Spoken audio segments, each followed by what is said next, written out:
sera gravé en lettres d'or dans l'histoire de l'écurie Ricky Mingard. Après 14 ans d'existence, cet établissement tient enfin son premier titre d'écurie championne à la faveur de gros efforts de la part de tous ses collaborateurs, propriétaires et toute une équipe au four et au moulin depuis des années.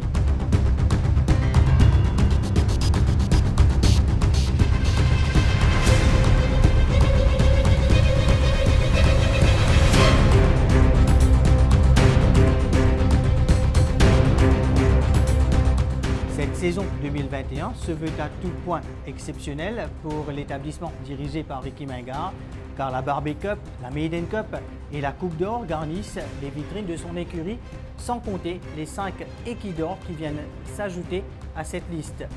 En véritable patron, Ricky Mingard, malgré ses 77 ans, n'a laissé entrevoir aucune faille ni aucune ride. Aujourd'hui, on vous entraîne dans les coulisses de l'écurie Mingard et on va vous faire découvrir une toute autre facette de ce champion. The Wolf Power of Roasted Gold, le fabuleux destin de Ricky Mingard, un document qui vous est proposé par la rédaction de Media Templeton.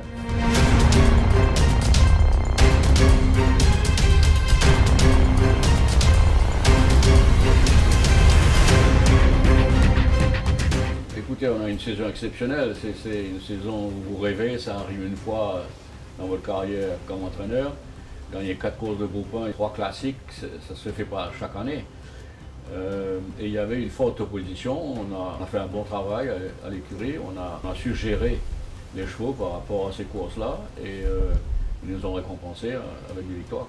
Bien sûr, ça fait toujours énormément plaisir, non seulement à moi, mais à toute l'équipe que nous avons à l'écurie, les propriétaires.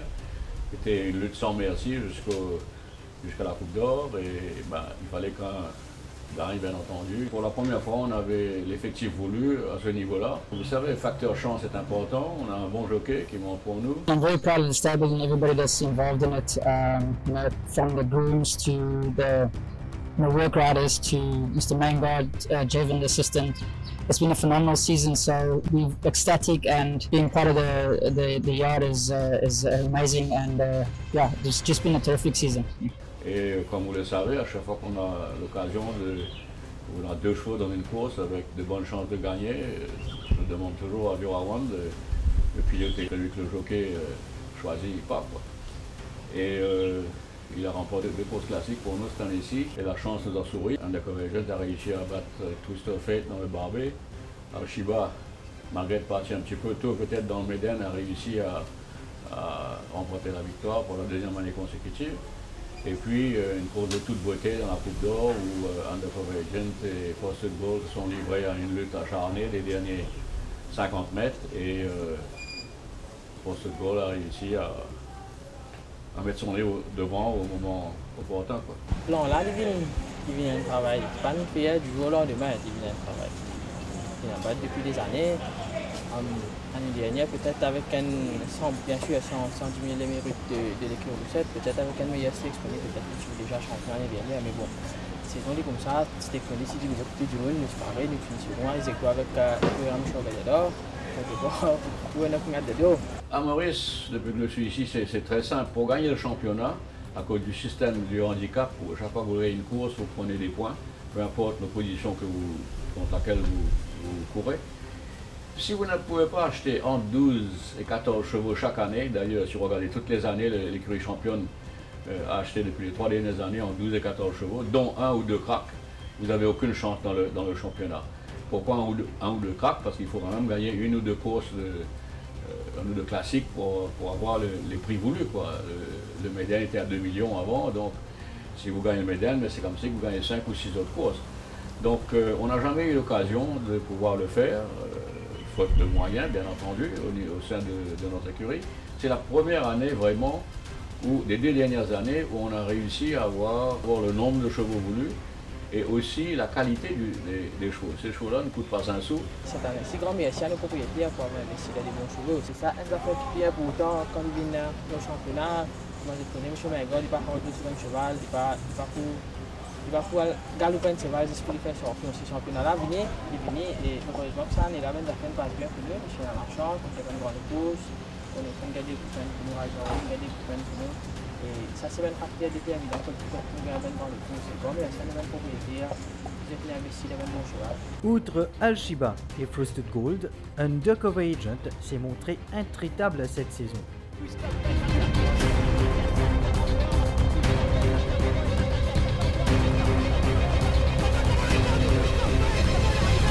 Qui revient sur ce Barbet 2021, à commencer par ce qui a changé avec ce fils de Captain Hall.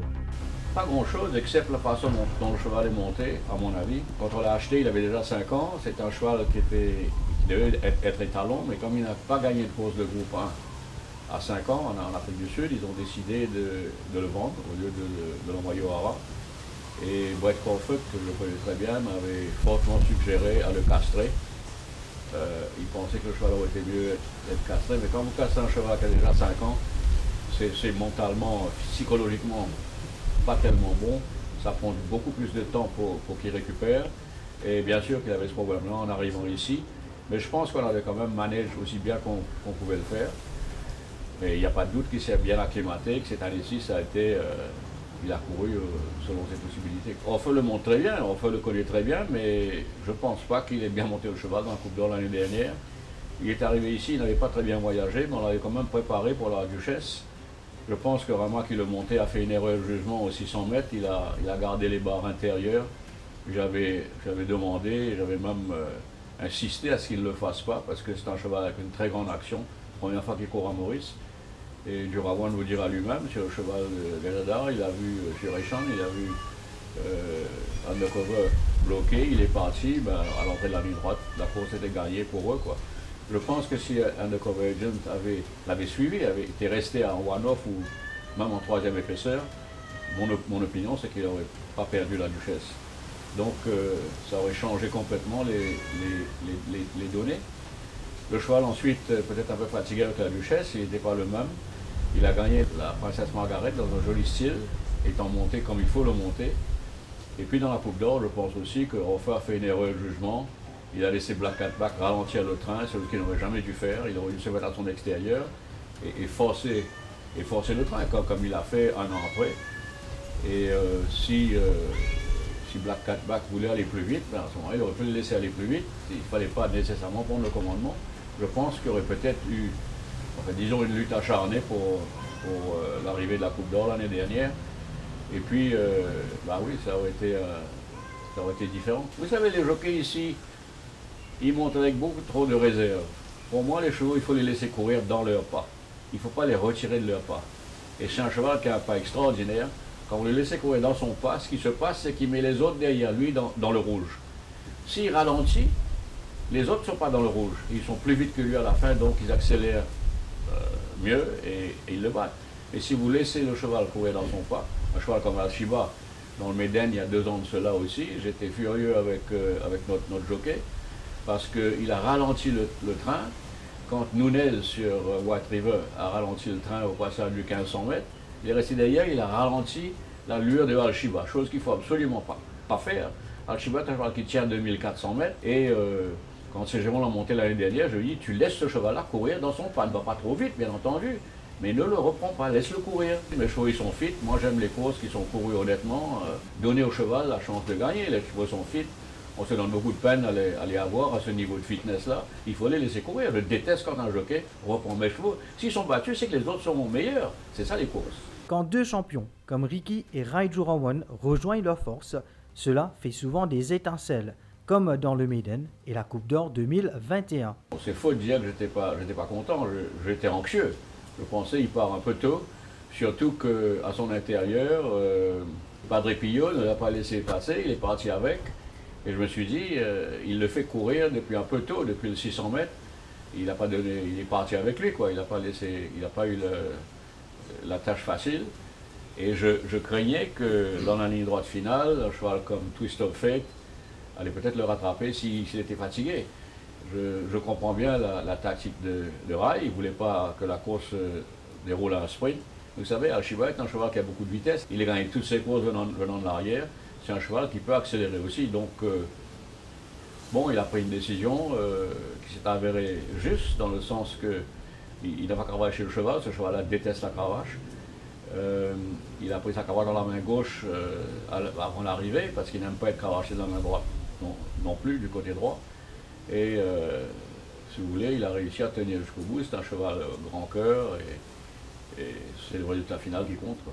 Depuis l'année, moi, est-ce qu'il est capable et moi tout souvent d'oublier dans Bangan les courses parce que les narces c'est un bon cheval, les n'expliquement ban cheval qui narce qui est là. Et moi, si c'est l'occasion, moi, je dis, freelance, c'est pas facile à gagner un bon cheval comme ça, qualité pour monter, dans les courses et qui lui fait moins confiance. Mais ça fait beaucoup de victoires. Je crois qu'il a gagné 11 classiques dedans. Je crois que 5, c'est avec nos chevaux à nous. Depuis bien longtemps, Rai monte très bien nos chevaux dans les grandes courses. Je crois qu'on a une empathie quand même. Il comprend quand je lui parle, il comprend exactement ce que je lui dis. C'est un excellent horseman. Il a ses défauts comme tout le monde, mais de grande qualité, et il y a peu de jockeys meilleurs que lui au champ noir dans les grandes courses. La Coupe d'Or, la dernière journée est en décembre, c'est Undercover Agent est bien. Depuis le début de l'année, on a eu à pousser sa préparation parce qu'ils ont ramené le barbet 4 semaines avant. Généralement, vous avez la Coupe du bicentenaire, je crois. Et puis ça, vous avez le barbet. Cette année-ci, ils ont fait l'inverse, ils ont mis le barbet et ensuite la Coupe du bicentenaire, qui ne rien à rien à mon sens, parce que ces chevaux-là, il n'y a pas beaucoup de courses pour les préparer. Donc on a eu à bousculer sa préparation énormément, ce qui n'était pas idéal, mais enfin ça a bien marché, on a gagné le barbet quand même. Donc ces chevaux-là, on a donné un break, voilà pourquoi il n'a pas couru la Princesse Margaret, parce que là encore une fois, la course d'avant a été, à cause du temps, repoussée d'une semaine. Et il n'y avait pas assez de temps pour le préparer correctement pour la Princesse Margaret, qui était sur une distance inférieure. Donc il n'a pas pris sa chance. La chance a voulu que Foster Gold a pu quand même gagner cette course. Et après cette course-là, Foster Gold est un cheval délicat, un cheval on a trop fait avec lui pour sa deuxième sortie ici. Vous savez, je ne connaissais pas le cheval, ça a pris un peu de temps, c'est un cheval très très délicat, mais exceptionnellement bon, avec beaucoup de vitesse. Il a gagné un groupe 1 sur 1200 mètres, comme jeune cheval en Afrique du Sud. Donc on avait décidé de le garder pour la Coupe d'Or. Mais j'ai dit à qui voulait l'entendre que ce cheval-là, ça a une très très bonne chance dans la Coupe d'Or. D'ailleurs, quand Jurawan avait la chance de monter Twist of Fate, je lui ai dit, si je pensais qu'on n'avait pas de chance, je n'aurais aucun problème. Malgré que tu t'es commis avec moi, j'ai bien envie que tu gagnes la côte. Il va monter Twist of Fate. Mais à mon avis, Twist of Fate ne va pas battre Foster Gold. Ça, c'est mon point de vue à moi. On va voir. Pourquoi? Parce que je sais qu'il a une meilleure accélération que Twist of Fate. Il l'a prouvé en maître d'occasion en Afrique du Sud. Et il fallait le monter correctement. Et Jurawan l'a monté parfaitement bien. Et puis il est là, il montre. Et ce mois de progression, là, il a un meilleur cheval. Et oui, on gagne 5 groupes contre lui, qui va donner à tous les ronds. Et je suis bien content pour travailler. Quand les astres s'alignent de votre côté, rien ne peut vous arrêter. Et par un concours de circonstances, l'écurie Mingard s'est davantage renforcée avec l'arrivée inattendue d'un certain Norbessi. Norbessi était venu ici en quarantaine pour repartir vers l'Europe, pour aller courir dans les grandes courses à Dubaï, je pense. Mais malheureusement, avec des cas d'African Horse Sickness qui avaient été déclenchés à Maurice et avec le ban sur l'Angleterre, peut-être bien prématuré, mais enfin, ceci dit, les propriétaires de Norbessi se trouvaient devant un dilemme. Ça coûtait très très cher d'avoir le cheval ne pouvant pas aller courir dans les grandes courses qu'ils avaient bien entendu planes pour ce cheval-là. Et puis de l'Afrique du Sud, un ami qui m'a dit, tu peux acheter le cheval, il est un peu cher, mais c'est un fameux cheval, tout le monde peut le voir. Et parce que les propriétaires, ça leur coûte énormément d'argent, il y avait une grosse incertitude de quand ces chevaux-là auraient pu voyager. Donc on a fait une offre pour le cheval qui a été acceptée.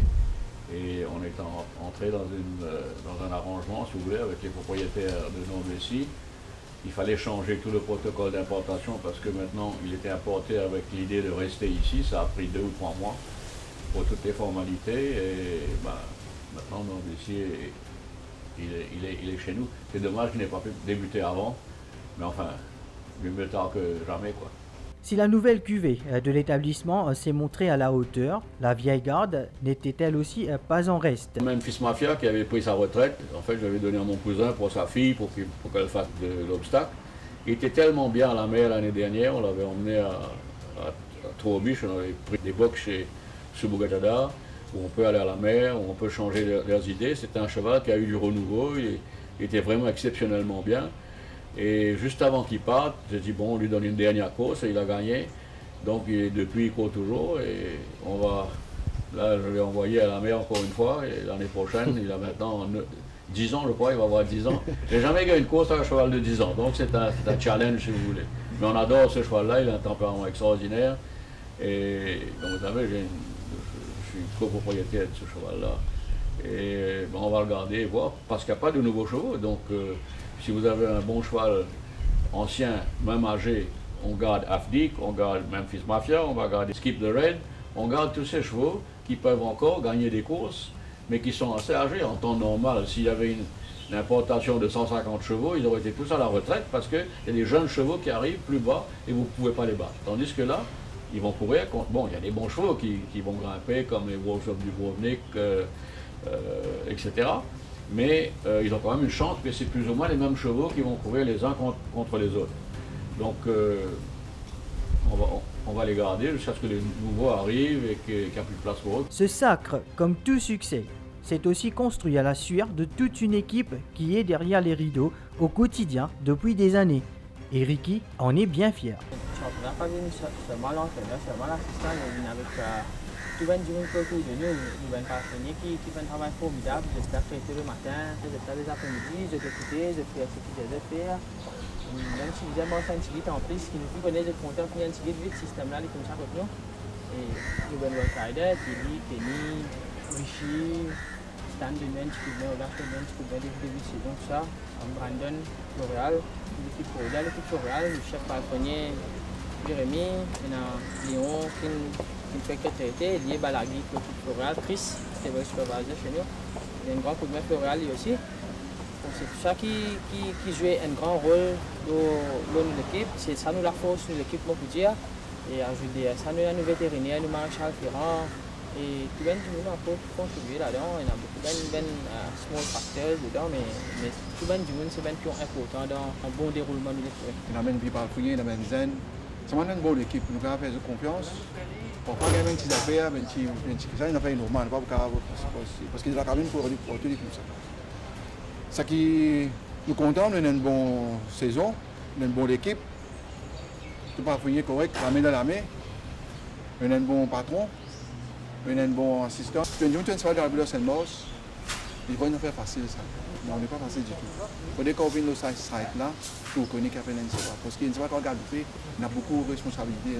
On a une équipe exceptionnelle, de loin à mon avis la meilleure, non seulement ici, mais c'est une équipe qui aurait pu bien faire dans d'autres endroits.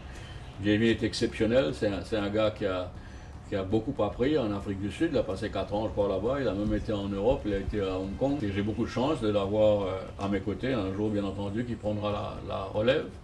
Il doit se dire pourquoi sa santé est aussi bonne, ce groupe-là.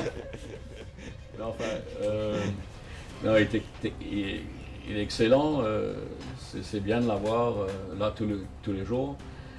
Et on a une très bonne équipe. Mes meilleurs palefreniers sont probablement ceux qu'on a formés nous-mêmes à Montchoisy. Ici, ils ne connaissaient pas les chevaux. On a une façon assez spéciale de s'occuper des chevaux. D'ailleurs, quand je suis venu ici pour ma première année, Dario Rouget-Bassé travaillait pour nous. Et je l'avais emmené en Afrique du Sud pendant 2 ou 3 semaines pour qu'il apprenne la façon dont on s'occupe des chevaux là-bas, pour qu'il puisse ramener ça ici. Et je pense que ça l'a aidé. C'est un gars qui était déjà un horseman. Et puis il est venu ici, il est retourné ici. Après, une chose et l'autre, ça n'a pas marché. Il a été ailleurs. Mais on a une façon assez spécifique de s'occuper des chevaux. Le cheval est un animal claustrophobique. Le cheval est un animal qui déteste être attaché. Et quand je suis là à Maurice, il y avait des ronds en ferraille sur les murs, je ne comprenais pas trop pourquoi. Et puis ça, j'ai vu qu'ils mettaient un headstall avec le cheval, avec une corde, qui mettait la corde autour, dans cet anneau-là, et qui tirait dessus, et le pauvre cheval était comme ça, et puis ça, il brossait le cheval, pour que le cheval ne donne pas des coups de pied, etc. Une des premières choses que j'ai faites, c'est de faire tirer tous les anneaux de tous mes box, parce que je déteste que les chevaux soient bloqués, comme ça, et il a fallu qu'il apprenne. Mais les vieux palefreniers du Turf Club qui étaient habitués à faire ça, ils n'aimaient pas changer, parce que d'abord c'était dangereux. Mais moi, mon principe, c'est si vous blessez, si vous faites mal au cheval, il va vous foutre un coup de pied. Si vous êtes agressif avec lui, il va vous mordre. Mais si vous devenez camarade avec lui, ça va être parfaitement correct. Il ne fera absolument rien de mal. Et je pense que les Tec-Tec, les Pimpins, enfin tous ces gars ils s'occupent de mes meilleurs chevaux, ils ont appris, c'est pas ma façon, ils ont appris une façon de s'occuper des chevaux. Et vous les voyez dans leur box, les chevaux sont rarement attachés, les chevaux sont différents. Ça a toujours été ma philosophie, il faut avoir le cheval mentalement correct pour qu'il puisse vous donner ce qu'il y a à vous donner. Je déteste l'utilisation de la cravache, comme vous savez peut-être. Pourquoi j'aime bien courir au feu, parce que il utilise la cravache le moins possible. Même du Rawan, quand il monte pour moi, il utilise la cravache bien moins que normalement, parce qu'il sait que j'aime pas ça. Le cheval, si le cheval est en train de bien faire pour vous, il vous donne tout ce qu'il peut donner, pourquoi le battre? Il faut l'encourager, il ne faut pas le battre. He really, really loves his horses. More than me. Definitely think I come second. J'aime les personnalités, j'aime découvrir qu'est-ce qu'ils aiment pas, qu'est-ce qui les fait fonctionner, qu'est-ce qui les fait pas fonctionner. Je me lève jamais avec difficulté pour aller travailler. Je me lève avec difficulté pendant l'entre-saison parce que je ne sais pas ce que je vais faire. Donc, non, j'aime les chevaux, j'aime être avec eux, j'aime être près d'eux, j'aime les regarder, j'aime les sentir, j'aime les... C'est comme ça, quoi. J'ai vécu avec les chevaux pendant 40 ans. Hein.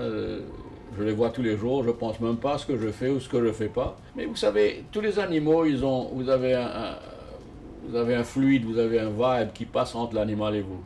Il faut essayer de comprendre le cheval et de parler son langage à lui. Lui comprendra votre langage à vous. Mais si vous vous mettez à son niveau et que vous comprenez la façon dont il réagit lui, ça vous donne un gros avantage. Moi, je ne sais pas, disons que c'est un peu un don. Il y a des gens qui s'entendent bien avec les lions, d'autres avec les chiens ou les chats. Cet amour pour les animaux fait que l'homme va même jusqu'à ramener chez lui des animaux en détresse et leur donne une nouvelle famille. J'aime bien les chiens. On a un chat ici qu'on a récupéré qui allait mourir. Ma femme s'est occupée de lui. Elle lui a dit, tu vas voir, elle va finir par faire cet endroit-là, sa maison. C'est exactement ce qui s'est passé. Oui, on aime les animaux, quoi. On a une chaîne à l'écurie que j'avais ramassée au club hippique. Un jour que j'avais été en train de prendre du café, elle était sauvage, elle vivait dans les petits bois là. Mais je voyais qu'elle était habituée aux chevaux. Et elle était dans un état épouvantable, j'ai pas pu résister, on l'a attrapée, je l'ai mis dans un goni, je l'ai mis dans mon van, je l'ai emmenée aux écuries. Aujourd'hui elle est toujours là et vous verrez, elle ne me suit partout. Je pensais peut-être bon d'avoir un chien la nuit, si quelqu'un vient le aboyer, disons. Non, j'ai toujours aimé les animaux. Mais surtout les chiens et les chevaux. Les chevaux, c'est un animal extraordinaire. Et c'est dans cette même ligne de conduite qu'il s'occupe de ses coursiers. Tout le monde connaît Ricky Maigard, il compte apprendre sur les taxes, sur le cheval. Il y a une bien passion de tout le temps. D'ailleurs, nous avons première journée, nous avons beaucoup de cheval qui galopent.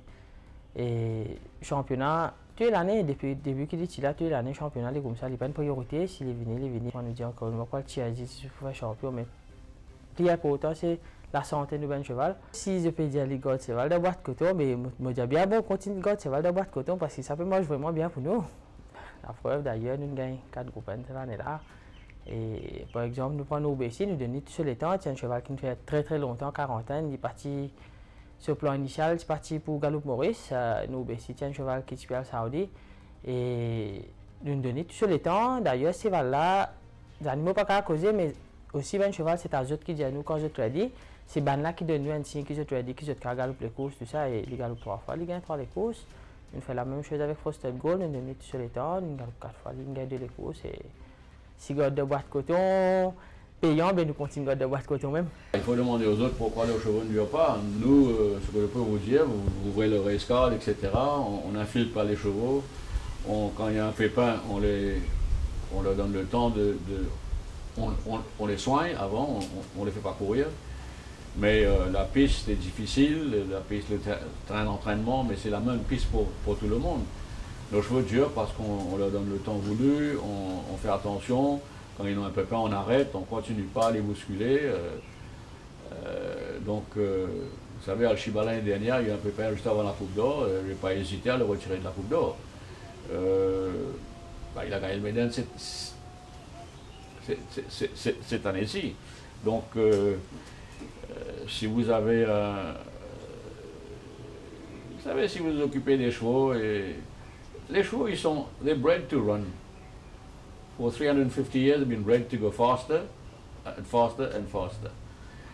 That's what they're bred to do. If they don't do it, they've got a problem. Look at the problem and they will do it. Moyennement, à l'écurie, quand nous, un cheval galope 6 à 8 fois, mais 8 fois c'est déjà beaucoup, même 7 fois c'est déjà beaucoup quand nous, un cheval, il galope 6 les courses quand nous, mais pendant une durée de 8 mois, nous dire. Mais c'est ça peut-être qui fait le plus. Après aussi, quand nous, on a beaucoup de traitements, ben traitement intra-articulaire, comment dire, ben traitement genou, boulet, etc. Pas vraiment, on a beaucoup de traitements. Priorité, c'est ces là bien avant, après les vignes galopes les courses.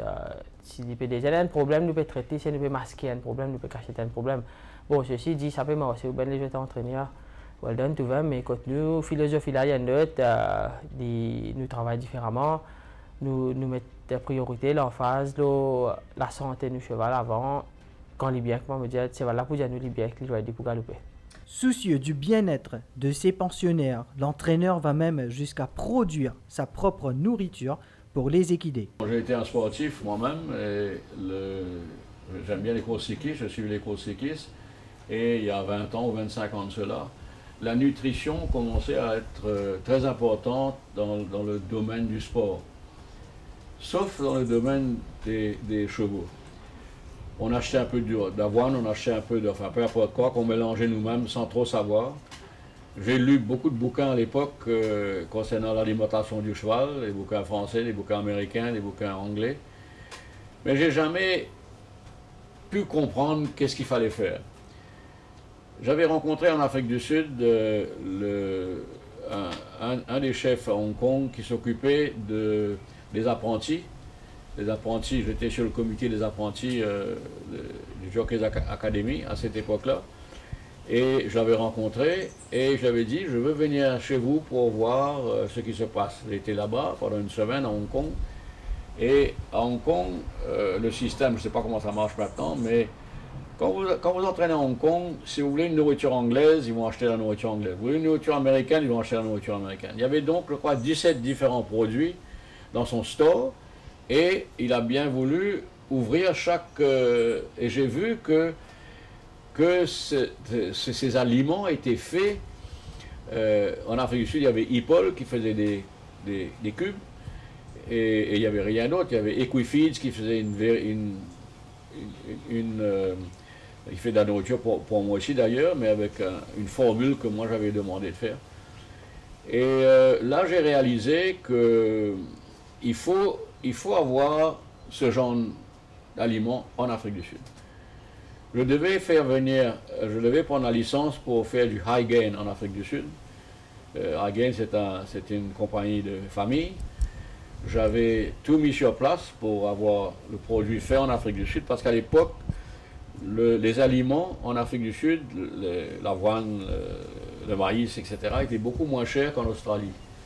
Et on pouvait faire la nourriture high gain en Afrique du Sud pour vendre dans le Middle East, qui revenait bien moins cher que ce qui était fait en Australie. Et je me suis rendu chez eux pour signer un contrat, etc. Et la famille avec laquelle je devais signer le contrat, il y avait 3 frères, je crois. Il y a un des frères qui est arrivé qui m'a dit non, on a décidé de ne pas le faire. J'ai dit, comment on a décidé de ne pas le faire? Tout est mis en marche. Il me dit non, on a confiance en vous, mais c'est trop risqué pour nous, parce que quelqu'un peut imiter notre nourriture en Afrique du Sud, appeler ça à notre nom, vendre ça à moins cher et exporter sur... On préfère garder ça et nos secrets alimentaires chez nous.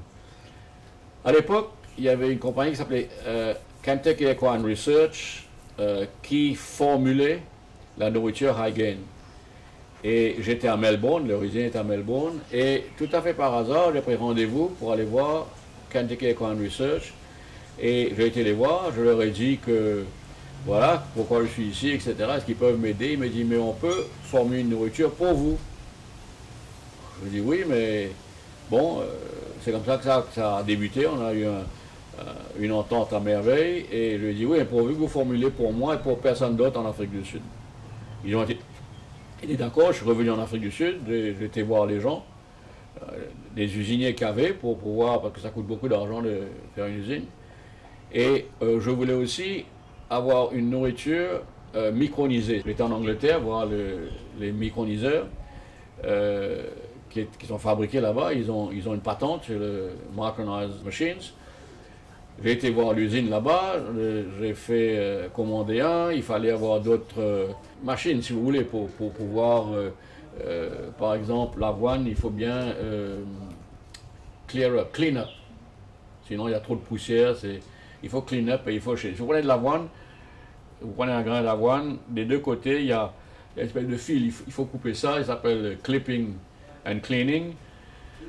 Donc il fallait avoir une machine spéciale, enfin toutes sortes de trucs que j'ai eu un accord avec le patron de Equifeeds.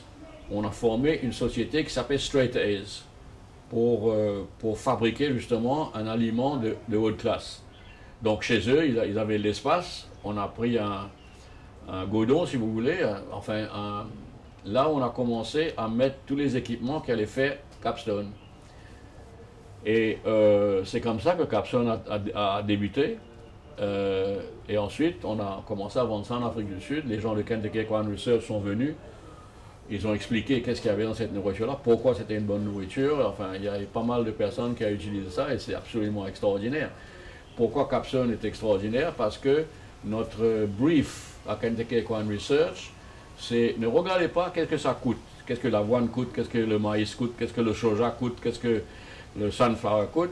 Faites avec les ingrédients qu'on produit et qu'on a en Afrique du Sud, faites le meilleur produit possible. Et c'est ce qu'ils ont fait. C'est-à-dire, ils ne sont pas arrivés à essayer d'avoir 16% de protéines, mais on va prendre la protéine qui est la moins chère, bien balancée, bien entendu. Ce n'était pas été le cas. Ça a toujours été, prenez ce qu'il y a de mieux. Le soja est la meilleure protéine végétale, il y a du soja. Je ne crois pas qu'il y ait beaucoup d'autres, parce que le soja est arrivé à coûter une fortune. C'est comme ça qu'on a commencé avec Capstone.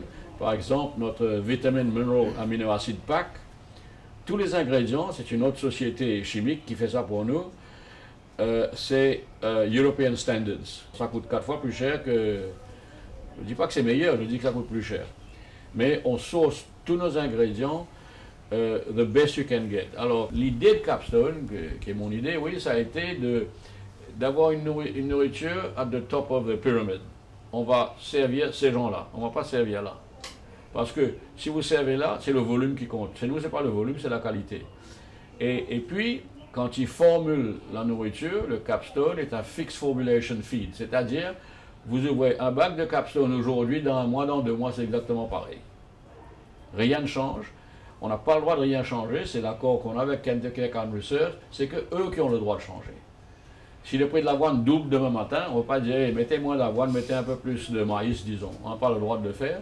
C'est Kentucky Equine Research qui va tout regarder, qui va dire ok, voilà ce qu'il faut faire, et le prix va augmenter ou le prix va rester pareil, peu importe quoi, mais voilà les conditions dans lesquelles ils vont. Vous prenez par exemple la vitamine E, tout le monde me dit que tes chevaux sont magnifiques, etc. Ben oui, ils ont la meilleure nourriture possible. Ça coûte très très cher la vitamine E. Nous on a ça en quantité qui est recommandée, 2000 unités internationales par cheval par jour, ça coûte très cher. C'est facile de dire j'ai de la vitamine E dans ma nourriture, mais vous mettez 100 unités internationales, vous ne mettez pas 2000. Donc le principe est peut-être unique, parce qu'on est une petite société, on ne peut pas vendre ça à un prix avec de trop gros bénéfices non plus, parce que ça va être trop cher. Et on a beaucoup de soucis quand l'économie baisse, quand le steak money baisse, parce que les gens préfèrent une nourriture inférieure, ils ne peuvent pas afford d'aller acheter un sac de Capstone. Mais vous venez chez nous, demandez aux gens qui travaillent pour moi, il n'y a jamais une injection faite par le vétérinaire, il n'y a jamais des vitamines données par piqûre, tout est dans la nourriture. Si le cheval mange, il a tout ce qu'il a besoin. Donc, nos chevaux sont comme ça parce qu'ils mangent ce qu'il faut manger. Ce qui m'intéresse, moi, c'est d'avoir la meilleure nourriture possible. Vous voulez, vous payez. Moi, je paye. J'apporte ça ici. On paye la nourriture. Moi, j'aurais bien aimé qu'il y ait des gens qui le prennent. C'est pas parce que je ne veux pas donner. Mais payer cash. Pas crazy jusqu'à la fin du mois. Ça ne marche pas, ça. Ricky Mingard est un homme très attachant, mais il est méticuleux et aime faire les choses à sa manière. Et ce n'est pas sa femme qui nous dira le contraire. I think I'm the difficult one because I give him a hard time. Nobody else gives him a hard time. I think everybody's petrified of him. He looks as if he's always angry. Most of the time it's because he can't hear. He's quite deaf. And so I suppose he comes across as a little bit arrogant, but really he's not.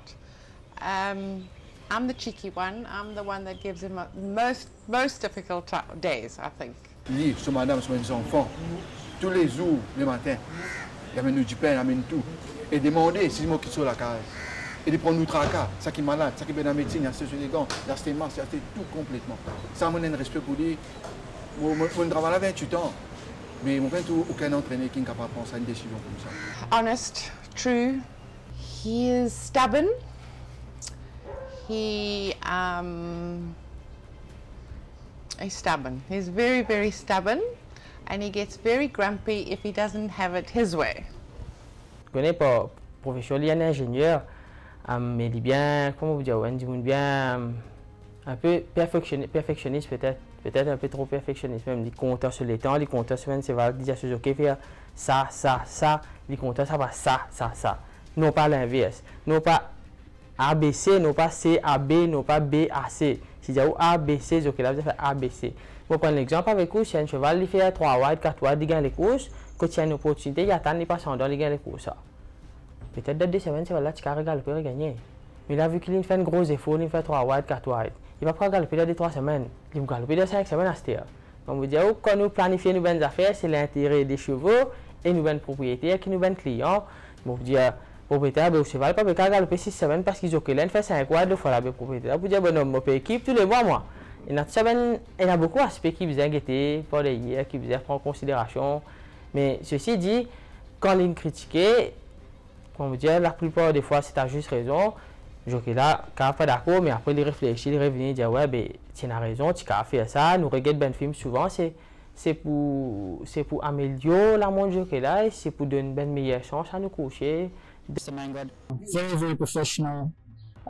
You know, you got to respect him. He's 78 years old. He wakes up every morning. He's here with us, you know, youngsters doing the work. He puts in the work. So if he has a goal, he must just accept it. And you know, he's never wrong. He's never really wrong. Memphis Mafia, if I'm not mistaken. I think I pulled out a little bit early, and he absolutely hates it. So. I went a little bit early on a horse, and he let me know that he wasn't happy at all, you know. I took my punishment, I listened to him, it was justified.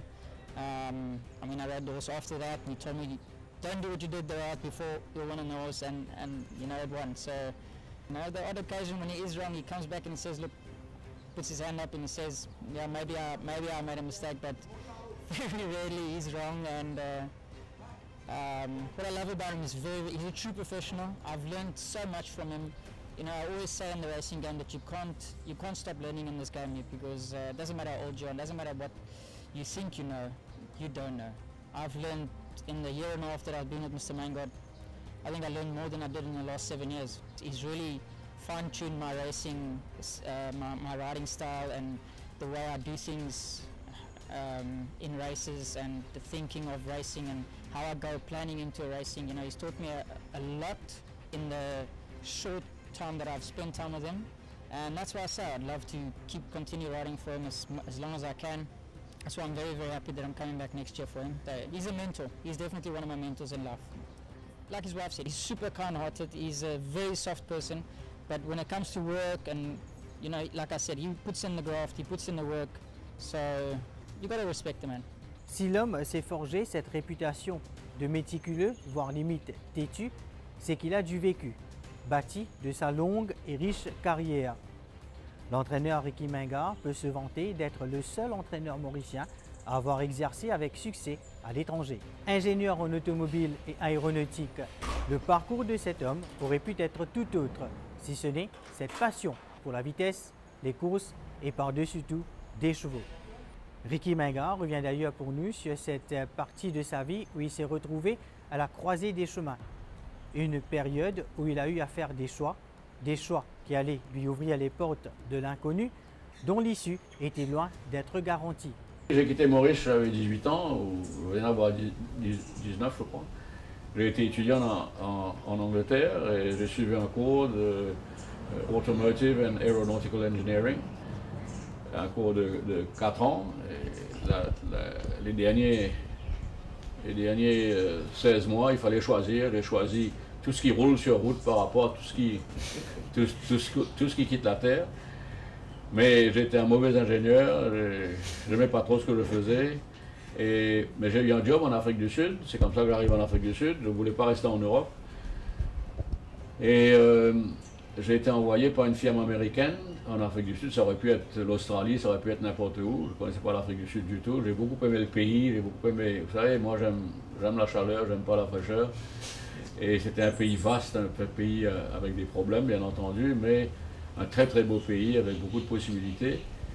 Et puis j'ai travaillé sur le fil du temps pour une société française qui m'avait demandé de revenir en France.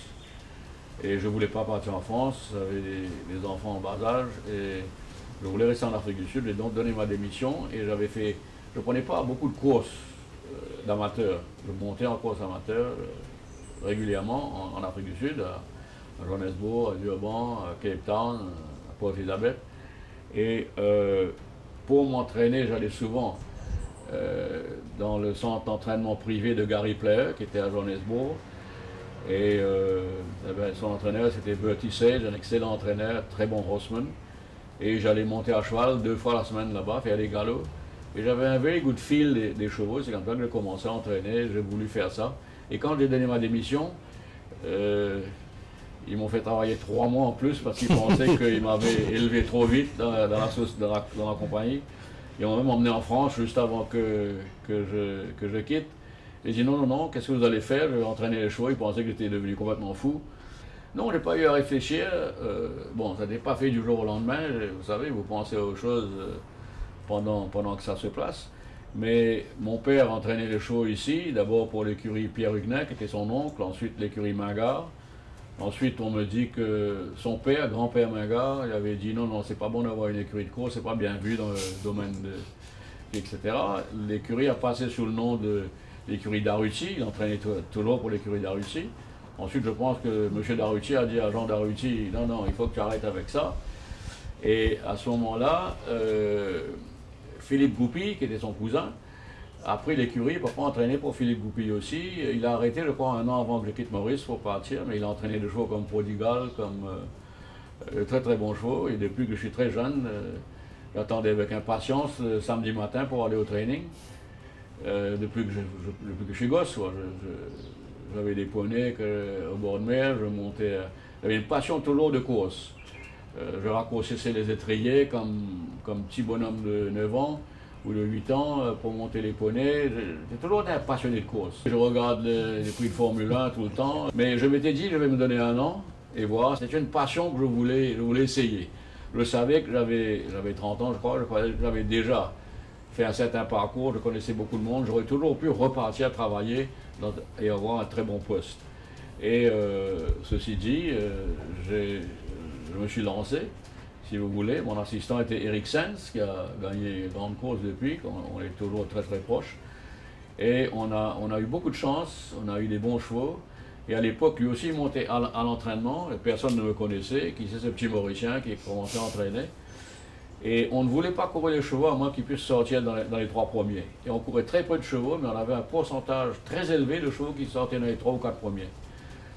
Et on a bien fait. Ensuite, on a eu la famille Oppenheimer qui m'a donné leurs chevaux entraînés, une partie de leurs chevaux entraînés, et on a eu de la chance, on a bien fait. Ça a emmené des bons propriétaires, des gens qui avaient des moyens, qui achetaient des bons chevaux. Et j'ai eu une carrière très riche en Afrique du Sud, jusqu'à ce qu'on réalise qu'on ne peut plus aussi bien faire. En 1984, Ricky Mengard fera son entrée au Panthéon grâce au gris Wolf Power qui remporte la JNB Metropolitan Stakes, groupe 1, aujourd'hui connu comme le Sunmet. Wolf Power était un cheval de classe mondiale. Il avait d'ailleurs couru pendant une année le 1600 mètres de plus vite au monde. Une 32, 7 dixièmes ou 8 dixièmes, qui était extraordinaire. Un cheval doué de beaucoup de vitesse avec une accélération foudroyante. As they race into that far turn up towards the 1200 meter mark, and it's still towards the inside Libra, and he's the leader by 2 lengths from Alpine Home. Then it is Devonair who's moved into be third. On her outside is Chief of Staff. They in turn are followed by Happy Landing. On his outside is Mystery Me. They followed by Big Charles. Then it's Wolfpower, the one on the rails. You can see him clearly. Lorne on his outside, then Counter Barry. He's followed by Denizen on the outside. Then behind those two, again it's Stella Maris. Then only comes Hawkins, and at the back of the field is Heracles as they go past that up towards the 800 meter mark, and it's still Libra and the rider looking over his shoulder. Well, what you can see as Devonair, the stable companion, is going to go for the break on the inside of him. You can take a bet on that. Alpine Home towards the outside, then Chief of Staff. They are followed by Happy Landing. On Happy Landing, the outside is Wolfpower, and then follows Spanish Pool, who's closing on the gap as well. They're about to take up 600 metres now in the JMB Met, and it's Devonair. She has taken over from Alpine Home. On the outside, Dennis and the Grey. Look for Wolfpower on the inside, and then right towards the inside, Versailles come from the back of the field. 450 to the line now. Devonair's got the advantage from Alpine Home coming through. Canterbury, Wolfpower just tracking them. Look at him, he's cantering. What a superstar. He's going to pull it off from there. They've got 300 metres to go now. On the outside, it is Devonair, but there goes Spanish. There comes Wolfpower now on the inside. It's going to be Wolfpower. Look at him. Gives himself a big battle on the outside. Spanish Bull. This is to be a low fight now on the inside. Wolfpower. Spanish Bull tries his hardest. I think it's going to be too good for him. What a star. What a magic horse. It's Wolfpower with a magic horse. Every met from the second place was Spanish Bull. Then came Devonair. Fourth place was probably the side. Then it was Lorne. Behind that was Stella Maris. Then came Gray's Son. Then behind that was Hawkins. Then came Canterbury. We rather expected St. Libran on first, and I think that he came on with Devonair, the English mare. You can see Wolfpower coming in now to the winner's enclosure. What a proud moment this is for trainer Ricky Mengard. He's done absolutely everything he possibly can for him, and this is such a proud moment. Wolfpower est un cheval qui n'aimait pas tellement qu'on s'occupe trop de lui. Il était un peu un loner, il fallait le laisser tranquille. Vous savez, c'est le premier grand cheval que j'ai entraîné, si vous voulez. Je crois qu'on le comprenait très bien. Lloyd, qui montait pour moi à l'époque, s'entendait à merveille avec lui. Ensuite, quand Lloyd s'est fait suspendre, Michael Roberts a monté le cheval dans certaines courses. C'était un cheval qui était vraiment exceptionnel. Il y avait des bons chevaux en Afrique du Sud à cette époque-là. Et c'est vraiment dommage qu'il n'ait pas pu aller courir en Europe pour pouvoir voir à quel niveau qu'il était. Quelques années après, on a eu un ou deux chevaux sud-africains qui sont partis courir à l'étranger, qui ont vraiment très bien fait. Et Wolfpower est un cheval exceptionnellement sain. Il n'a jamais, jusqu'à ce qu'il se blesse sa dernière course, il n'a jamais eu de problème. Donc c'est un peu dommage, si vous voulez, qu'on n'ait pas pu le faire. C'est vraiment un cheval exceptionnel. D'ailleurs, avec Cled à l'époque, M. Romanet, on a essayé de l'emmener pour aller courir le Grand Prix de Saint-Cloud. On devait aller en quarantaine en Italie, à Milan je crois, et pour pouvoir aller courir à Saint-Cloud, et après Saint-Cloud il serait parti pour le Washington International aux Amériques. Mais bref, la semaine de notre départ, ça a été bloqué par les Irlandais. Question de protocole, etc. Non, on n'a pas pu passer par les maillons, ce qui est dommage parce que ça aurait été une expérience extraordinaire. L'année suivante, il a été vendu, mais comme étalon, parce qu'il s'est blessé dans une course et il n'a jamais couru après. À la recherche du meilleur jockey pour une de ses pouliches, et comme pour rester fidèle à lui-même, Ricky Mengard fera sourciller, même sans le vouloir. Je vais raconter une histoire. Quand j'ai commencé à entraîner, je ne connaissais pas de jockey. Et moi, j'ai monté à cheval, j'ai monté dans les courses, j'ai fait des erreurs, je réalise l'importance du jockey. Hein? Bon, ceci dit, je prends ma licence pour entraîner les chevaux et j'ai entraîné une très bonne pouliche, grise d'ailleurs, qui s'appelait Run for Lily. Et je devais courir Run for Lily. Bon, j'avais mon propre petit centre d'entraînement, ma propre petite piste dans le bush en Afrique du Sud. Et Run for Lily devait courir dans une course de groupe, un 1300 mètres à Newmarket. Et avant, il n'y avait pas de cell phone, etc. Et je travaillais, moi, notre head office était à Sando, près de l'aéroport, et l'usine était à Alberton. Donc, je sortais de là et je passais devant Newmarket où il y avait les scratchings. Les scratchings, c'était fait sur un board, tout le monde peut voir tel cheval, tel jockey, tel jockey. Et j'arrive là, et j'avais la veille téléphoné à Michael Roberts, qui était le jockey champion d'Afrique du Sud. Les jockeys ne voyageaient pas, surtout en jour de semaine, à cette époque-là. Michael Roberts habitait Durban. Et moi, je lui téléphone, je lui dis, voilà, je suis d'un tel, etc. Je ne le connaissais pas. Il me dit, parle à mon agent. Il dit, non, non, non, non, je parle à toi. Je veux que tu viennes monter cette pouliche-là mercredi prochain, etc. Je crois qu'elle peut gagner. Une course de groupe ici, il rigole. Il me dit, oui, effectivement. Je lui dis, non, non, je paye ton passage, etc. Tu viens, tu habites chez moi, tu montes les courses, et puis ça, je te renvoie à Durban. Il avait accepté. Donc moi, je passe à Newmarket. Je ne connaissais personne, moi, je venais de commencer à... Et je dis, Run for Lily, Michael Roberts. Pour mon cheval, je pars. Quelqu'un m'attrape, me dit, vous avez demandé à Roberts de monter votre cheval, en anglais. You asked Roberts to ride your horse. À quoi je lui réponds, it's got nothing to do with you. C'était un style. Enquête. Mais gars n'a pas encore joué. Enquête au Jockey Club. J'arrive, bien cravaté, etc. Et le chairman me dit, vous avez été un solon, une chose, un style. Je lui dis, mais comment vous savoir que c'est un style? Il aurait dû porter son chose, stop and reshoot. Il aurait dû, c'est lui le problème. Il aurait dû s'introduire à moi. Je ne connais personne, moi. Il aurait dû me dire, mais gars, je suis un style. Je veux simplement confirmer que vous avez demandé, vous avez booked the ride, vous ne venez pas mettre n'importe qui là. Je comprends. Il voulait s'assurer, mais je ne savais pas qui c'était. Parce que tout le monde a rigolé la façon dont j'ai répondu. Ils se sont foutus de lui. Il dit, a Frenchman is taking you for a ride, man. How can you let that? Alors, grande enquête. Bref, Michael Roberts est monté, il a gagné la course. Et depuis, on était très, très amis.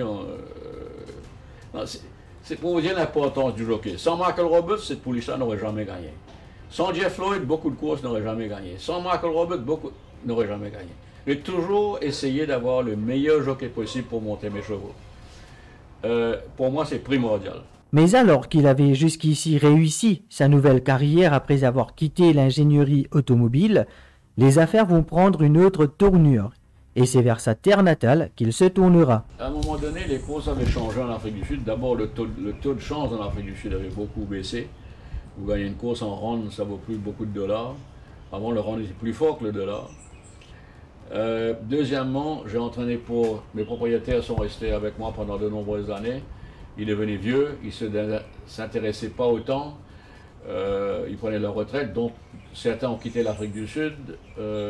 Les courses changeaient parce que les gens commençaient à avoir de plus grosses écuries. Moi, ce qui m'intéressait, c'est le cheval.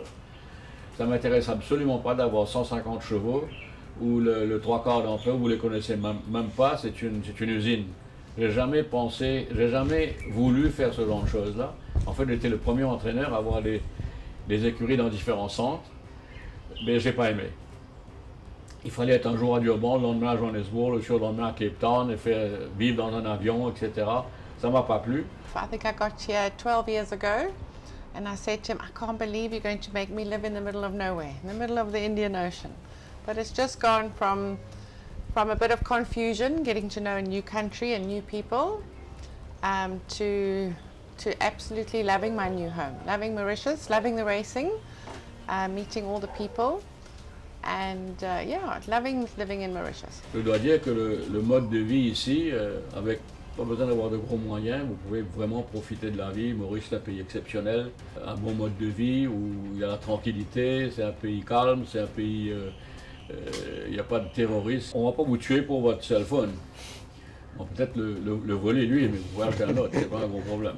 Quand l'occasion est venue à Maurice, ils voulaient 2 autres écuries ou 3 autres écuries à cette époque-là. Et le stake money allait doubler à Maurice, augmenter de 50% avec l'année d'après 30% d'augmentation.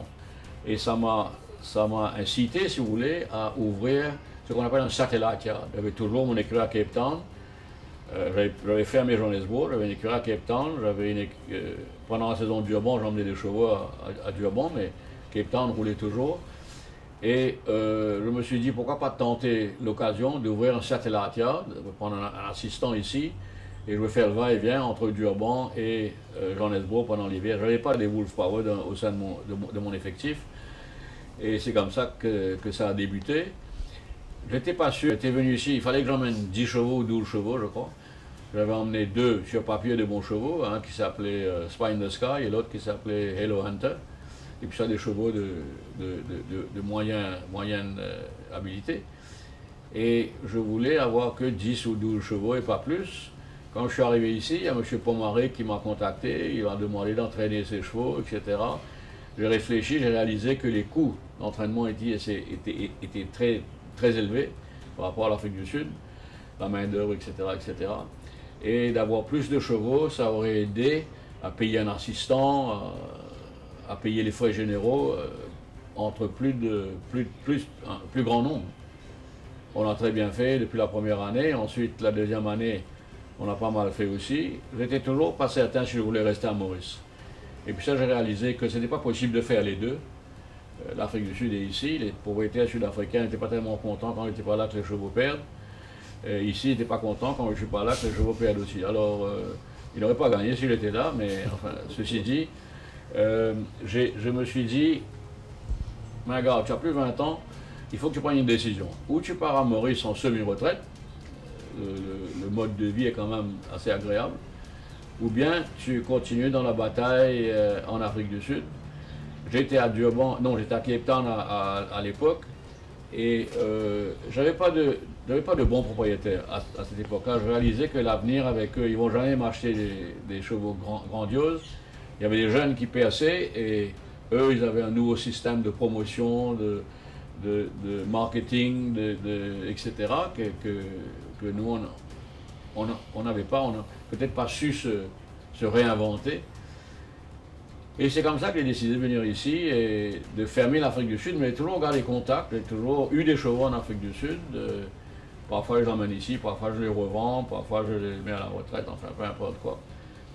Et c'est comme ça qu'on est arrivé ici.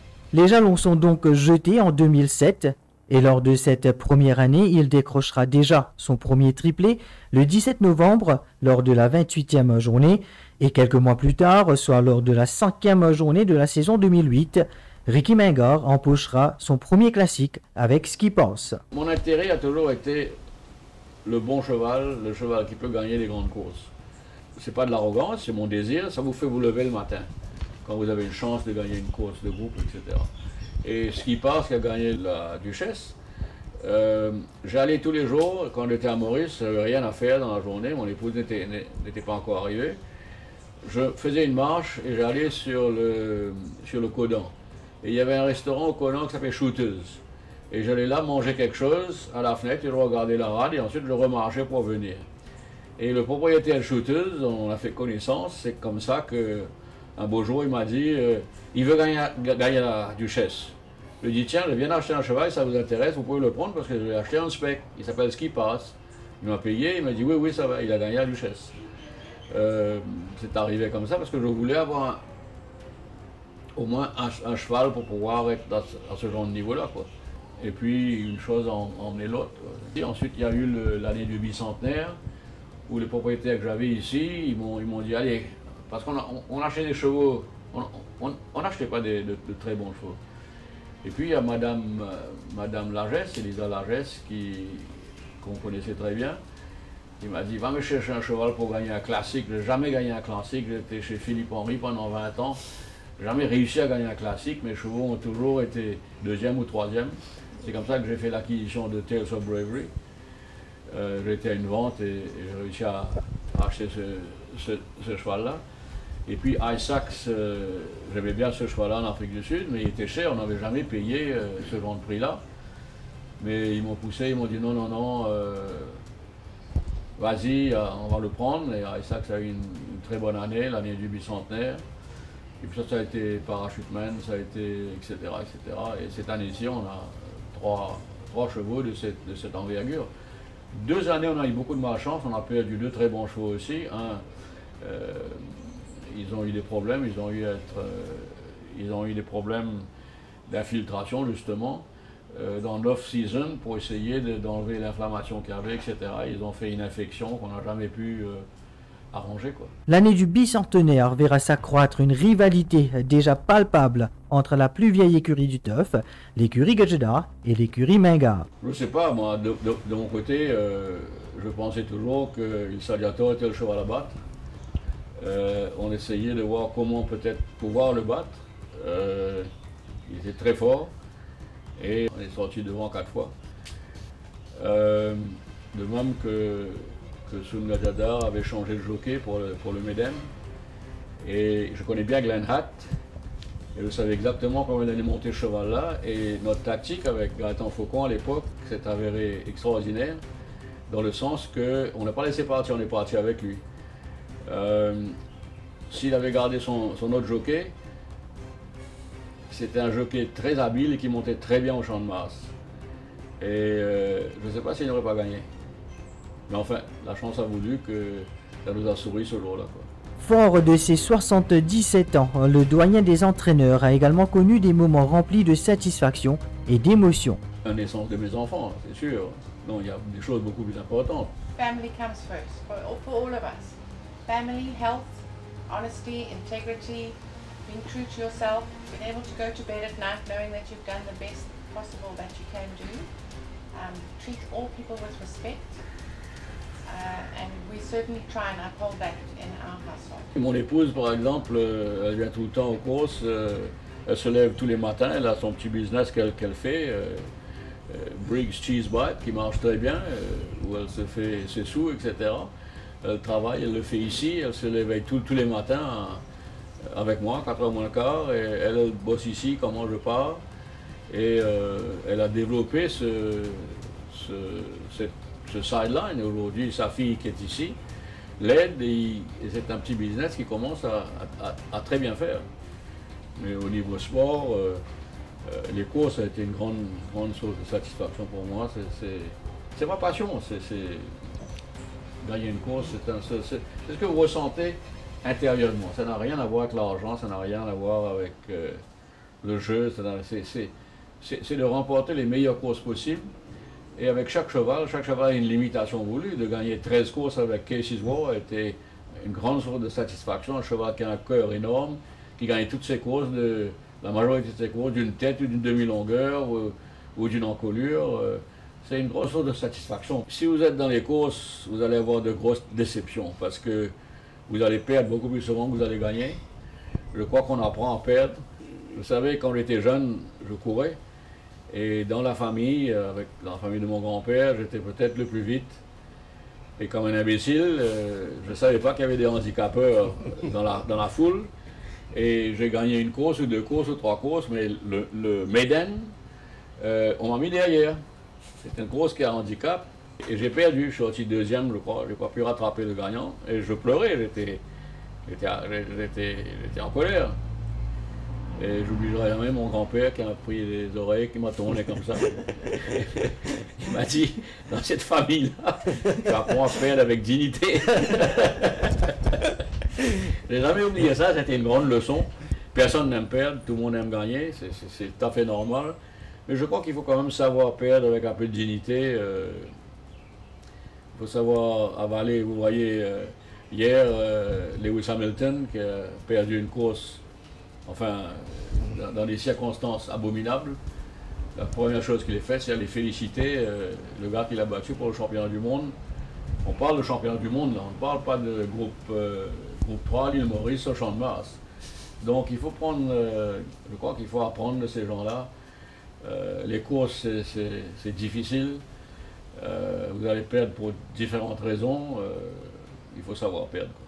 Ayant lui-même été cavalier amateur, Ricky Mingard a l'œil pour dénicher les talents chez les chevaux tout comme chez les jockeys. Vous savez, le jockey mauricien, là, à partir du week-end-ci, il ne va pas monter à cheval en course pendant 4 mois. Et puis ça va recommencer à monter en course. Il y a les jockeys qui ont du talent, certainement, hein, du Rawan, bien entendu, mais dans les jeunes, il y a Ali Hossein qui a du talent. Il y a Bachamia qui a du talent. Boril a du talent, mais il est un peu fouca-fouca, il n'a pas le mental voulu. Sonoram a besoin d'être guidé, je pense, beaucoup plus.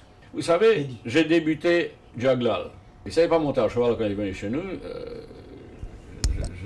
il a tout appris chez nous. Bon, il est arrivé à un niveau où c'est moi qui avais recommandé à Patterson de l'envoyer en Afrique du Sud. Je dis, vous avez personne, à part lui, qui monte aussi bien que ce bonhomme-là.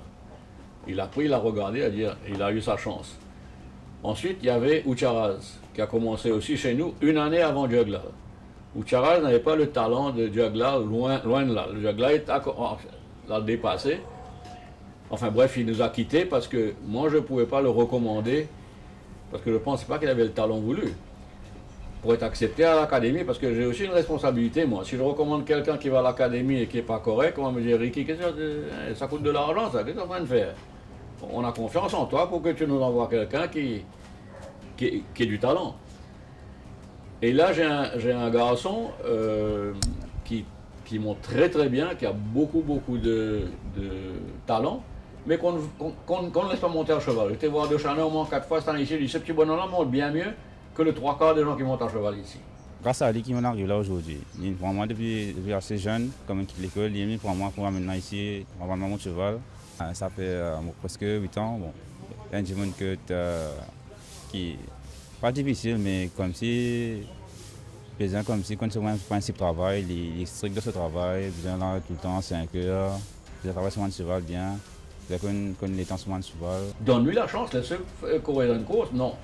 Il faut qu'il fasse 20 barrières-trales. Je dis, mais Stéphane, je n'ai pas la possibilité de le faire. Je n'ai pas 20 chevaux que je peux lui donner pour faire des barrières-trales. Non, mais c'est.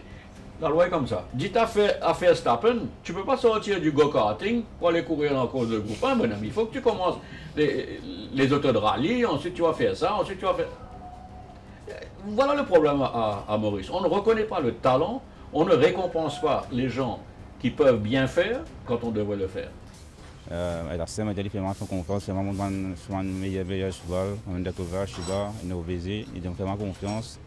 Mais comme c'est une de moi, seulement le principe, nous suivons là, nous prenons l'exemple. Et ça il avance beaucoup. J'espère que je continue à apprendre avec lui encore. Je ne connais pas combien de temps, mais je souhaite que moi il est encore beaucoup longtemps, les guéris, est toujours là pour nous avancer. Quand il y a training, pas que ce cheval, il y a nous aussi. Il y a nous sur la manière de monter, notre style.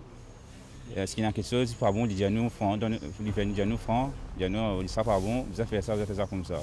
Il ne peut pas peur comme si, même qu'il ait un ticket de l'avoir avec nous, s'il va nous faire une erreur dans notre travail, sans comme si, mais ça, il fait ça juste pour nous. Pour nous, comme si nous apprendre à faire une erreur. Merci, si nous on veut apprendre, nous écouter.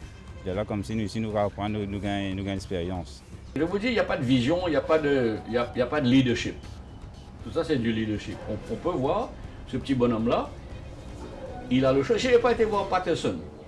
Juglal aurait toujours été apprenti en train de monter au training ici avec tout le talent qu'il a. Regardez ce qu'il a fait, regardez sa carrière. Champion en Afrique du Sud, il faut le faire. Un petit garçon qui sort de Maurice, un petit Mauricien, indien, parle sur le marché, donc il n'a pas l'entourage voulu dans le monde des courses en Afrique du Sud, l'argent, il va à l'académie, malgré ça, il arrive à être champion, apprenti de l'Afrique du Sud. Mais il faut le faire. C'est exceptionnel, ça, c'est pas facile. Ça ne sert à rien d'avoir une course de Mauricien réservée aux jockeys qui n'ont pas gagné 50 courses en Maurice. Nous reste Juglal, s'il était toujours en vie, il peut monter. Il a été champion à gauche à droite, il n'a pas gagné 50 courses ici. Avant qu'il gagne 50, il peut monter, mais c'est absolument aberrant. Les Durawan, les gens qui ont gagné, ne devraient pas pouvoir monter. Ce n'est pas 50 courses en Maurice seulement. On a en ce moment Oucharaz qui monte ces courses-là. Il était champion en Afrique du Sud, là, il a gagné 200 courses. Comment vous allez comparer Oucharaz à peu importe qui? Mais non, alors, si vous avez Durawan ou Oucharaz ou chose, vous avez un gros avantage, ça devrait être une course réservée aux apprentis. Les apprentis, c'est les gens qui n'ont pas encore gagné suffisamment de courses. Alors, ceux qui ont peut-être un peu de talent, ils ne peuvent rien gagner parce qu'ils n'ont pas la chance d'aller battre un Oucharaz ou un Durawan ou des gens comme ça, ou un Ali Hossein. Mais non, ça reste comme ça. J'ai été voir le président, je lui ai dit ça. J'ai été voir le chief staff, je lui ai dit ça. J'ai été voir Alvac, je lui ai dit ça. Il dit changer. Mais change mon bail. Où est ton problème? Non, parce que quelqu'un est affecté, il va aller voir un tel, la GRA risque de se mêler. Tout le monde appelle tout le monde. C'est pas fait pour le bien des courses, c'est fait par rapport à qu'est-ce que les gens vont dire. Comment est-ce qu'on peut satisfaire tout le monde? C'est pas possible de satisfaire tout le monde. Je crois qu'il y a trop d'apprentis. Il y a trop de monde. Il y en a qui n'ont aucun talent, qui ne devraient pas être là. Ok, ils devraient rester comme work riders. Mais ici, il semble que si votre cousin, votre tonton, votre oncle connaît quelqu'un qui, lui, est parenté, troisième cousin à un ministre quelconque ou un gars de chose, ben, on vous donne une licence. Mais non, il faut avoir du talent. Mais quand vous allez vous dire, faites ça, mais non, pas faire ça, on va être vu à favoriser Menga. Vous favorisez pas Menga, vous défavorisez ce petit bonhomme-là qui est en train d'apprendre. Et moi, je vous dis qu'il est très bon.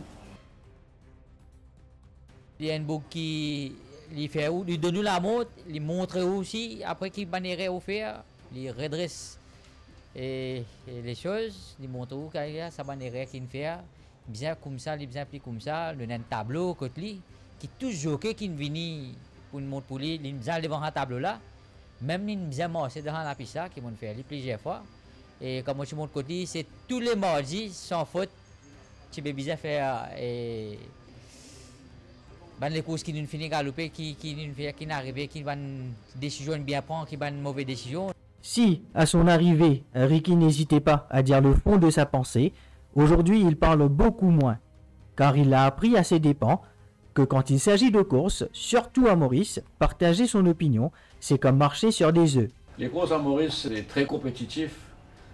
Les gens sont susceptibles. Je préfère rester tranquille. Parfois, vous voulez dire des choses qu'il ne faut pas dire.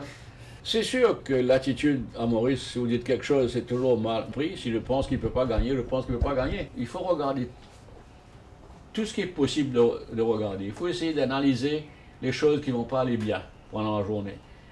Il faut regarder le changement de code. Savoir qui ne va pas trop essayer. Comment la course va se dérouler. Je ne suis jamais stressé, mais je suis très intense. C'est-à-dire, je me dis, est-ce que j'ai suffisamment dit au jockey, sans trop lui dire, mais en lui disant assez, pour qu'il puisse, à mon avis, faire le mieux possible. Samedi dernier, on a couru Jack Tar dans la dernière course. Ce cheval-là se vendait haute zone. Qu'est-ce qu'il faut que j'aille? Je ne pensais pas qu'il allait gagner. Il faut que j'aille dire à la télévision, il ne va pas gagner. Les commissaires me disent, tu cours un cheval qui est grand favori, il ne va pas gagner. Les commissaires m'appellent parfois, ils me disent, ton cheval a drift, ton cheval est... Je demande au bookmaker, il me demande, j'ai aucune idée, je ne joue pas moi. C'est moi qui fais les cotes. Comment on peut avoir un cheval comme ça, à 140 roupies, qui a couru 5 fois dans sa vie, sur 1000 mètres, jamais au-delà de 1000 mètres. Il sort de 1000 mètres sur 13,65. Il y a 15 jours de cela, il s'est blessé, il a eu 16 points de suture sur sa tête. 4 ou 5 jours, il n'a pas travaillé, il a marché seulement.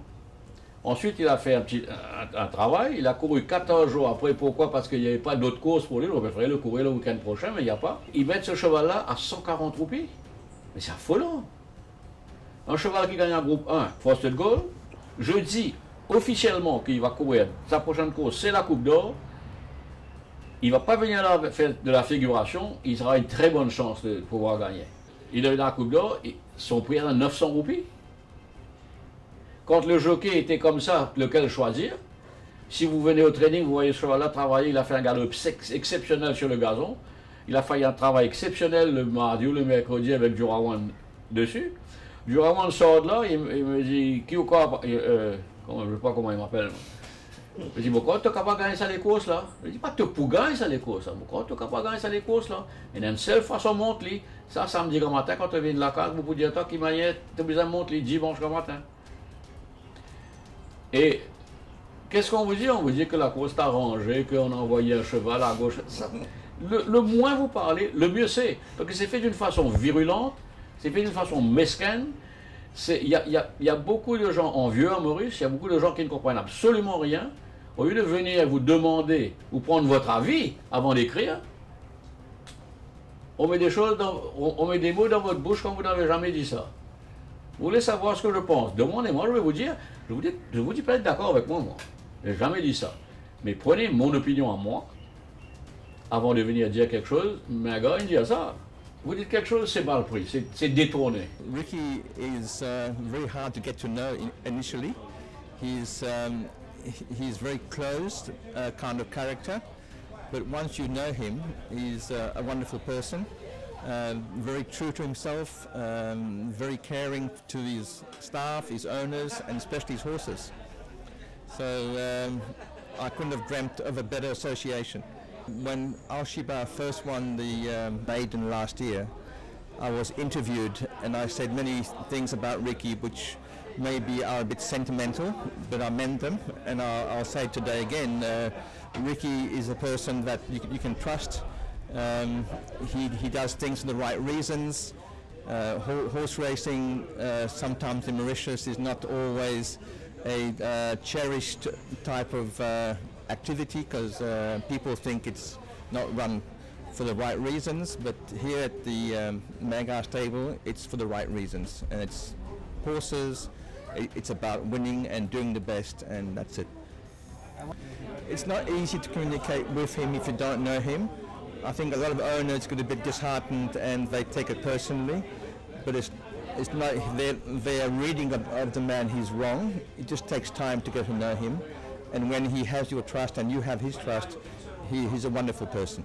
Avec sa perspicacité et son réalisme habituel, le doyen des entraîneurs nous parle des défis et des lacunes de l'industrie hippique avec l'entrée en vigueur de la Horse Racing Division annoncée comme le Game Changer. C'est bien dommage, bien entendu, ils se battent pour des imbécilités, ils se battent pour des égos, ils se battent pour des principes qui ne sont pas bons, ils se battent pour des imbécilités. Il y a même à l'intérieur du Turf Club, on me dit, je ne vais pas trop souvent là-bas moi, mais j'entends dire qu'il y a une scission entre les administrateurs, ceux qui sont MTCSL et ceux qui sont MTC. C'est affolant.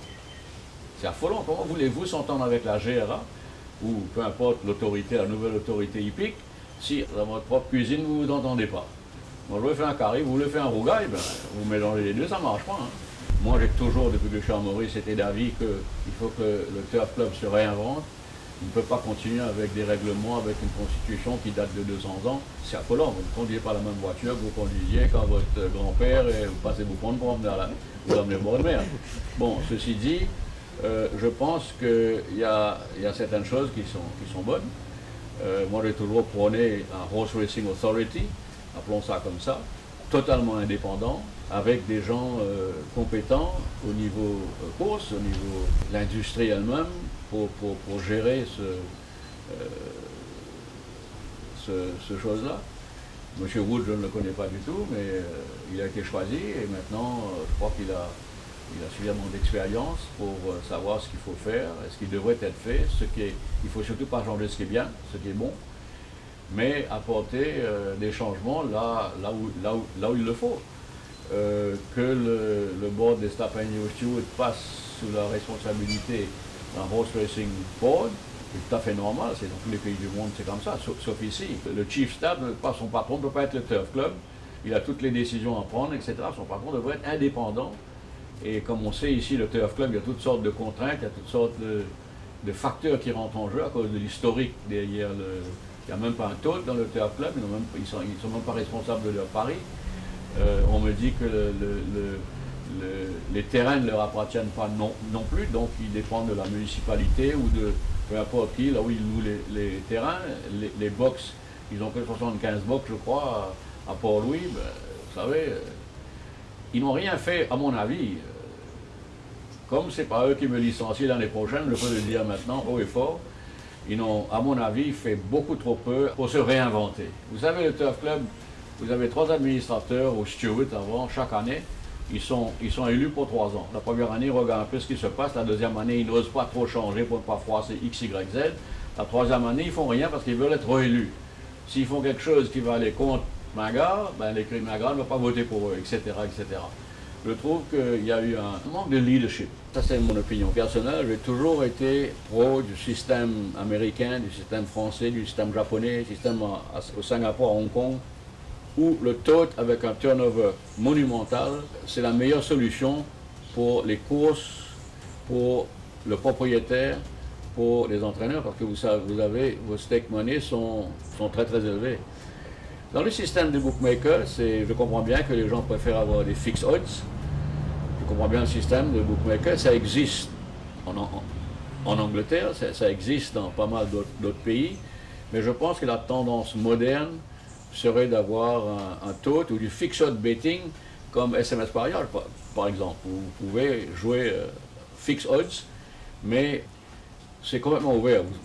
Vous savez qu'est-ce que vous avez. Le problème des bookmakers, c'est que bien souvent, le système du bookmaking invite des paris illégaux. Alors, ou bien faites ces paris-là être légaux, par exemple le credit betting ou le debit betting, pas credit betting. Moi, si je peux avec ma carte de crédit jouer un cheval, je ne vais pas aller mettre 100 000 roupies dans ma poche, je me marche au centre de masse pour aller physiquement. Non. Alors, ce qui arrive, c'est que tout le monde, enfin tout le monde, je ne dirais pas tout le monde, mais la majorité des gens jouent illégalement. Quand vous jouez illégalement, comme vous savez très bien, à Maurice, vous payez 5%, je crois que c'est de taxes.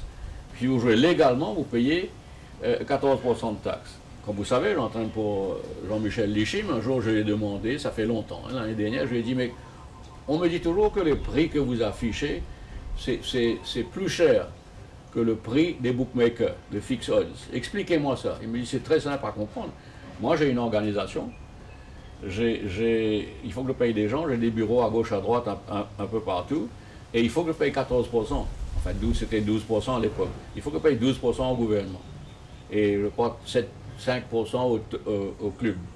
Le bookmaker, lui, il paye son droit de choses, et lui, si vous jouez avec lui, vous payez 5% seulement, où les gens vont aller jouer.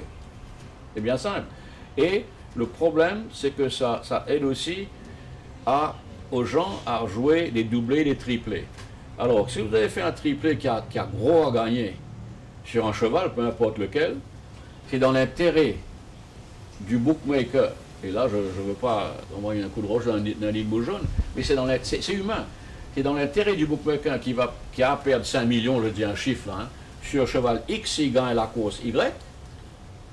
Mais si on peut faire de façon à ce qu'il rende sa tâche difficile, c'est humain que ça va être fait. En citoyen responsable, même s'il est conscient de la situation sanitaire précaire, l'entraîneur Ricky Minga regrette tout de même l'absence des propriétaires et du public sur le champ de course. C'est bien dommage, bien entendu, il n'y a pas d'ambiance aux courses, mais c'est comme ça, le monde est dans une situation horrible, horrifique. Et qu'est-ce que vous faites? Il fallait bien se fier à ça, quoi. Ce qui m'a surtout embêté, moi, c'est que les propriétaires ne pouvaient même pas venir voir leur cheval courir. Ils ont fait beaucoup d'investissements, et d'ailleurs, chez moi, les propriétaires, il y a beaucoup qui quittent les courses avec tout ce qui se passe, c'est pas bon. L'ambiance est mauvaise, l'avenir est flou, personne ne sait rien, il n'y a aucun communiqué qui est fait. Regardez, on a appris vendredi dernier que maintenant on peut importer les chevaux. C'est dommage que, comme vous dites, les fans de l'écurie ne puissent pas venir au champ de Mars et voir les réussites qu'on a pu avoir et de partager la joie avec tout le monde. C'était une année absolument exceptionnelle pour nous. C'est bien dommage, les propriétaires, les fans, le public a été privé de belles courses, de voir de très bons chevaux courir. Alors que son épouse pense qu'à 77 ans, il devrait désormais prendre un peu de recul, notre vieux gaillard est d'un tout autre avis. Il songe déjà à la défense de son titre, fraîchement décroché. Vous savez, moi je suis un gars très réaliste et je vois très vite quelle opposition que nous avons. Les autres ne vont pas venir et nous donner la place. Ils vont essayer de se battre aussi bien que possible. C'est bon pour l'avenir des courses, c'est bon pour les courses en Maurice, c'est bon pour la compétition et que le meilleur gagne encore une fois. Mais comme je vous ai dit, ça n'a jamais été notre objectif principal de devenir écurie championne. Bien entendu qu'en début d'année, avec l'effectif que nous avions, nous pensons qu'on avait une bonne chance. Ça s'est réalisé. Et quand vous êtes champion, bien entendu, que votre objectif maintenant, il faut essayer de défendre votre place au haut du podium. Et on fera tout ce qu'on peut, bien entendu, pour essayer de rester là. On va essayer d'aussi bien faire l'année prochaine, mais ne nous jetez pas la pierre si on n'arrive pas à ce niveau-là encore une fois, mais ça ne sera pas par le manque d'essais, quoi. Avec 3 vainqueurs classiques dans son effectif, Ricky Minga nous parle de ces guerriers qui le représenteront sur le champ de bataille en 2022. Non, mais c'est un cheval de 4 ans, il y a des progrès à faire. On l'a poussé un petit peu cette année-ci. On ne sait pas ce qui va se passer l'année prochaine, mais on veut qu'il soit qualifié pour les courses de groupe. Et comme vous savez, il faut avoir un rating de 60 pour pouvoir courir dans les courses de groupe 2 ou de groupe 1. Donc on a donné une course, peut-être que j'aurais pas donné. Il a couru que à cause de son rating. C'est un cheval qui va peut-être courir dans le championnat de 4 ans. Mais là encore, je doute que le mettre dans des courses où il va porter 61 kg. Et des chevaux comme un Blend of Hope à 52 kg, ça ne sert à rien. Frosted Go est un cheval, vous savez, s'il fait aussi bien l'année prochaine qu'il a fait cette année-ci, tout le monde sera bien content. C'est un cheval qui peut progresser encore, c'est un jeune cheval, il a que 5 ans, mais c'est un cheval qu'il ne faut pas trop le pousser, quoi. Il a un caractère très difficile, c'est pas un cheval facile à entraîner, et on va le gérer par rapport à son caractère. On avait acheté 3 chevaux en août, ne sachant pas qu'ils ne pourraient pas venir ici. Ensuite, il y a eu un moratorium sur les chevaux qui étaient à Johannesburg. On n'a plus pu importer les chevaux de Johannesburg, il fallait les envoyer à Cape Town. C'est des complications, et ça prend du temps et ça coûte de l'argent. Donc ces 3 chevaux-là sont toujours bloqués en Afrique du Sud. Mais maintenant, j'espère qu'ils vont pouvoir arriver ici en janvier. C'est un peu tard, nous on voulait qu'ils soient ici en octobre, disons, pour qu'ils puissent s'acclimater, etc. pour la saison prochaine. C'est 3 chevaux de 3 ans. Je voulais acheter Charakba, je l'avais en fait presque acheté, et j'avais besoin d'une clarification par rapport au nouveau règlement que la GRA avait mis en place concernant le rating de ces chevaux-là. Notre interprétation, et ce n'est pas seulement la mienne, j'ai pris avis légal dessus, c'est que Charakba s'est arrivé ici avec un rating de 95. Mais comme il aurait été acheté à 3 ans, c'était avant le 31 juillet, j'avais demandé clarification au MTC et à la GRA de me laisser savoir quel rating avec lequel le cheval s'est arrivé ici. Ils m'ont répondu le 31 juillet me disant 55. Pendant ce temps-là, M. Gatedar avait acheté le cheval. Mais je l'aurais acheté, je sais le prix, c'est un cheval qui vaut la peine, c'est un très bon cheval, il peut concurrencer avec les meilleurs ici certainement. Vous savez, on a un bon cheval qui est arrivé ici, qui a très mal fait. Mais c'est un cheval qui promet, il n'a pas couru. Donc c'est un très grand cheval, il rentre à peine dans les boîtes de départ. On l'a envoyé à Nicolas Dupavillon à Balaklava là, pour qu'il se débrouille avec. Moi, je vais passer ce temps-là. Et si ce cheval-là rentre dans les boîtes de départ, ça sera lui qui va nous représenter dans la Duchesse. Maintenant, est-ce qu'il y aura une Duchesse?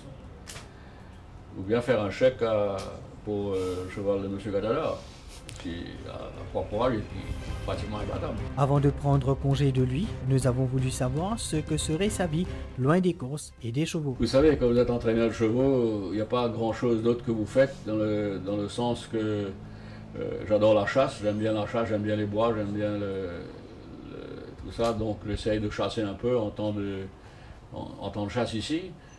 Mais la chasse a beaucoup changé, c'est plus ce que c'était avant, la chasse. J'aime bien la mer, j'ai un bateau, un copain, j'étais bien copain au fils de Philippe Goupy, qui s'appelle Jean-Marie Goupy, qui n'est plus avec nous malheureusement, qui m'a dit, mais gars, tu es arrivé ici, il y a 3 choses que tu aimes. Tu aimes les chevaux, il y a les courses, tu aimes la chasse, il y a la chasse, tu aimes la mer, il faut que tu prennes un bateau et que tu puisses sortir dedans. Je dois dire que le mode de vie ici, avec pas besoin d'avoir de gros moyens, vous pouvez vraiment profiter de la vie. Maurice est un pays exceptionnel.